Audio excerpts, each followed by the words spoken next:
En la parte anterior de Historias Oscuras del Deporte, vimos el más infame caso de Catfish en la NBA. El cabezazo de Fidan Amaterasu. El primer WrestleMania. La liga de fútbol más corrupta del mundo. El árbitro de la NBA acusado de arreglar partidos. Y los escándalos de Vince McMahon. Hoy veremos 6 nuevas historias, algunas conocidas y otras desconocidas que involucran todo tipo de escándalos. Así que aquí te presento la 7ª entrega de Historias Oscuras del Deporte, comencemos.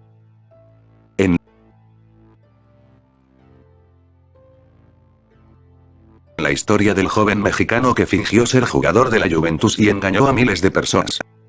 Las redes sociales son criticadas algunas veces por la facilidad con la que sus usuarios pueden fabricar sus vidas y engañar a los internautas.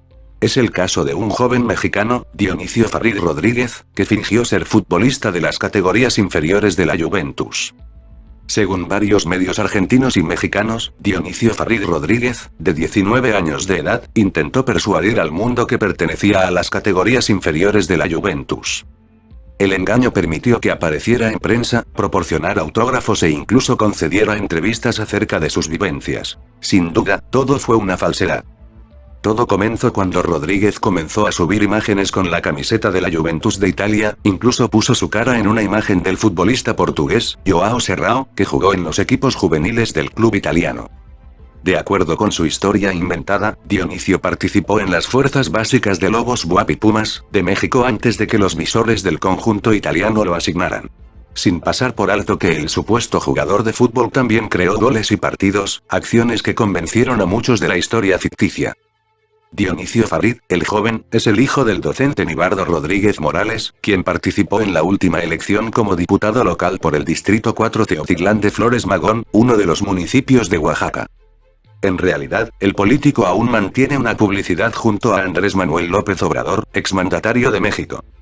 Sin embargo, toda su mentira finalmente se cayó cuando algunos reporteros investigaron en la Federación Mexicana de Fútbol información acerca del supuesto jugador, pero no encontraron ningún registro ni mucho menos información suya en la página oficial de la Juventus donde este suceso se convirtió en noticia. Al conocerse la farsa, Dionisio Farid decidió cerrar sus redes sociales, despertando una gran indignación por la gente y los niños que se vieron estafados, ya que en todas las pláticas que él impartía de hecho él cobraba, incluso su padre estaba presente. Aunque su mentira se dio a conocer a nivel internacional, Dionisio Farid fue visto en una cancha de Zacatepec, Morelos en 2021, año en el que estaba dirigiendo al Deportivo Sío, equipo femenil de la Liga Mexicana de Fútbol Femenil, del cual ya no se tiene registro en este torneo.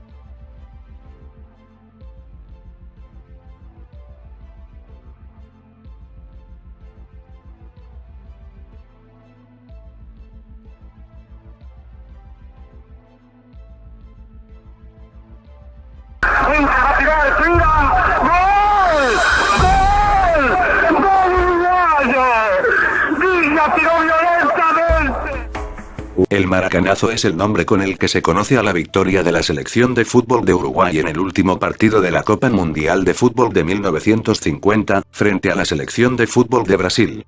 Contra todo pronóstico, Uruguay ganó por 2-1 en el Estadio Maracaná de Río de Janeiro. Por extensión, el término se ha generalizado para definir a aquella victoria de un equipo o deportista, preferentemente en una final, en campo ajeno y teniendo todos los factores en contra. Para los aficionados brasileños, la victoria uruguaya fue una tragedia, comentada como la peor derrota deportiva del país hasta entonces. Se cancelaron los preparativos de una celebración que era obvia para muchos. Desde entonces, la palabra maracanazo ha quedado como expresión de derrota o desastre imprevisto para los brasileños.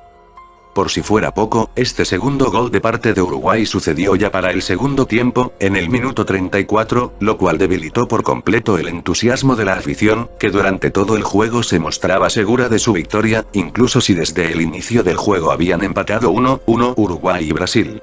De hecho, por la fuerza con la que la selección brasileña dio batalla, podemos ver que ellos querían triunfar con un punto extra y que el empate no sería suficiente, pese a que les daba el trofeo.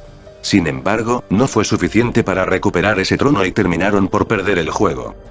Algunas crónicas y reportes de aquel denominado maracanazo, asociado a la tragedia dentro del fútbol mundial con Brasil como protagonista, señalaron la muerte de 20 seguidores de Brasil, otros marcan que fueron 70 los suicidios, mientras que algunos más, con redacción sensacionalista, decretan que fueron cientos. Sin conocer una cifra exacta y verídica hasta el momento sobre los suicidios colectivos que hayan estado relacionados con la derrota de Brasil ante Uruguay en el Maracaná en el partido que definiría al campeón mundial, lo cierto es que aquel 2-0 también fue una sentencia de muerte en vida para Moakir Barbosa.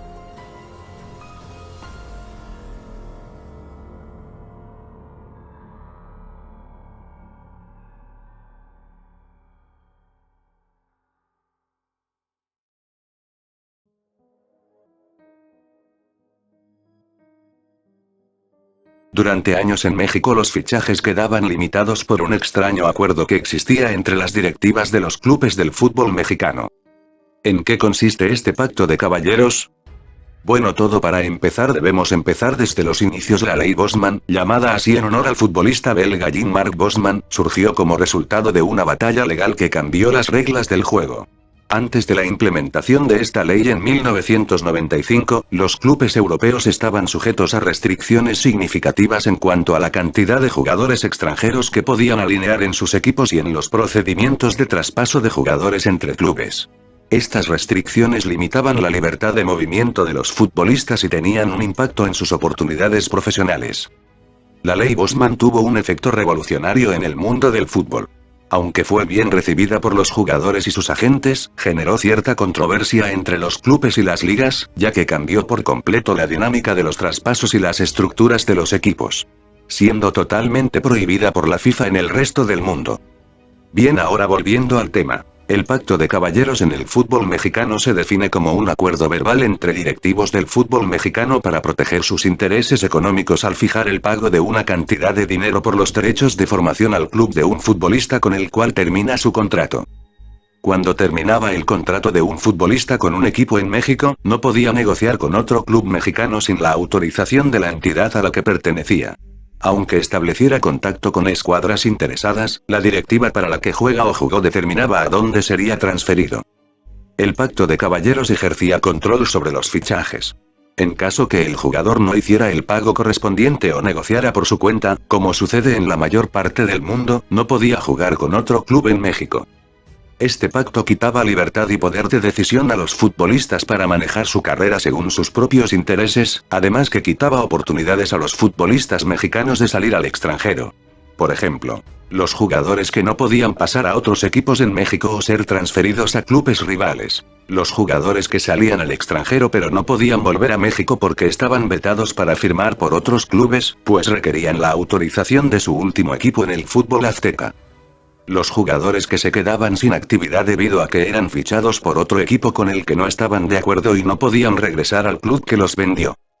En el 2021 el Pacto de Caballeros del Fútbol Mexicano finalmente fue sancionado, por la Comisión Federal de Competencia Económica de México multó a la Liga MX de Primera División por haber aplicado prácticas monopólicas absolutas en un acuerdo no escrito que impedía a los futbolistas firmar nuevos contratos libremente.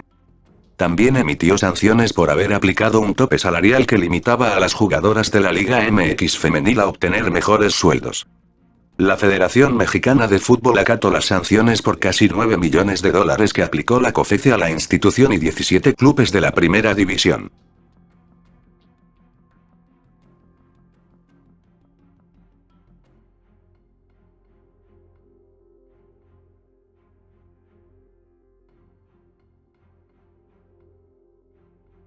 Durante el 2023 un escándalo sacudió a la NBA. Y el protagonista de la historia fue una de las estrellas nacientes de la mejor liga de básquet del mundo. Ja Morant, el base de los Memphis Grizzlies, fue separado del equipo por los próximos 2 partidos tras aparecer en un vídeo en sus redes sociales con un arma. Todo ocurrió cuando el jugador hizo un vivo en su cuenta de Instagram durante la madrugada el sábado 4 de marzo del 2023 en un espacio nocturno en el que se lo puede ver junto a amigos y varias mujeres en un sector VIP. En un momento, Morant aparece por algunos segundos con un arma en sus manos y la muestra a los seguidores. El hecho ocurrió después de la derrota de su equipo ante los Denver Nuggets, como visitantes. Una vez que lo sucedido tomó dominio público, la franquicia de la ciudad de Tennessee tomó una drástica determinación y lo separó del equipo. Los Grizzlies informaron de que Morant fue suspendido del equipo al menos en 2 próximos partidos. El jugador escribió una nota y pidió disculpas tras aparecer con un arma de fuego, en el cual tomaba total responsabilidad por sus acciones. pidiendo perdón a sus familiares, compañeros, técnicos, aficionados, colaboradores, la ciudad de Memphis y toda la franquicia. Más allá de esta actitud, la NBA abrió una investigación contra el joven de 23 años por otras causas de agresiones. El Washington Post difundió información sobre un hecho que habría ocurrido durante el verano pasado en Estados Unidos. En el espacio de 4 días, Morant fue acusado de amenazar a un miembro del cuerpo de seguridad de un centro comercial de Memphis durante un altercado y luego de amenazar con una pistola a un chico de 17 años tras una pelea durante un partido de baloncesto en casa del jugador.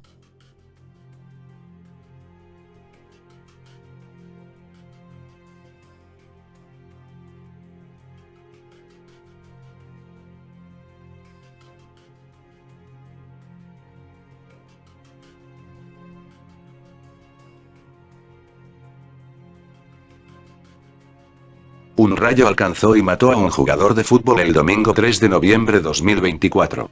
Durante un partido en Huancayo, Perú, que enfrentaba al Club Deportivo Juventud Bellavista y Club Familia Choca. En la transmisión del encuentro se aprecia el momento en el que José Hugo de la Cruz Meza, de 39 años, recibe la descarga eléctrica y provoca el desmayo de otros 4 jugadores sobre el campo. El partido se había suspendido debido a la tormenta eléctrica, pero la descarga tuvo lugar cuando los jugadores salían del campo.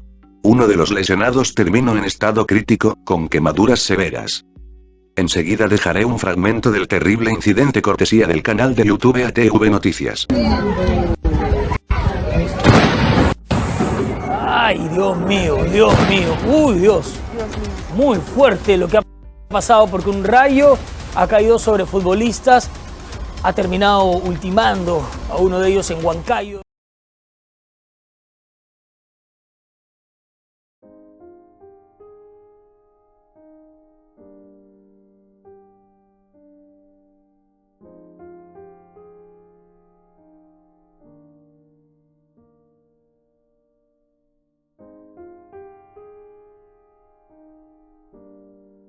No estoy llorando, tú estás llorando. Y si no se te salió al menos una lagrimita, lamentamos informarte que no tienes corazón. 13 de diciembre del 2020, el Fenerbahce rindió un muy emotivo homenaje a 2 de sus aficionados más famosos, una pareja de ancianos que solían acudir juntos al estadio, pero ahora apoyarán desde el cielo. El señor Muntaz y la señora Isan eran de los más fieles seguidores del equipo turco, alcanzaron la fama por sus tiernos rostros que semanalmente eran vistos en el estadio Şükrü Saracoğlu, pero lamentablemente no volverán a sus respectivos lugares en las gradas, aunque sí tendrán palco VIP en el cielo para ver al club de sus amores. El señor Muntaz fue el primero en fallecer hace algunos años, pero su esposa mantuvo viva la tradición de estar presente en los juegos del Fenerbahce, aunque sin la misma sonrisa y emoción de antaño cuando era acompañada por su esposo. Tristemente, el estado de salud de la señora Isan empeoró en los últimos tiempos, además de que la pandemia del coronavirus obligó a la paralización del fútbol en Turquía como en prácticamente todo el mundo durante varios meses. A su regreso, se jugó sin público y ella ya no volvió porque murió tristemente. Como se ha hecho costumbre en diversos inmuebles deportivos, ahora se colocan fotografías de cartón de tamaño real para simular la presencia de aficionados. Eso precisamente hizo el Fenerbahce para recordar al señor Muntaz y la señora Isan, pues 2 imágenes fueron colocadas en sus asientos de costumbre, lo que el propio club compartió en redes sociales a manera de despedida. Una forma emotiva de terminar este vídeo. Agradecería tu like para seguir presentando trabajos así. Un saludo y hasta el siguiente vídeo.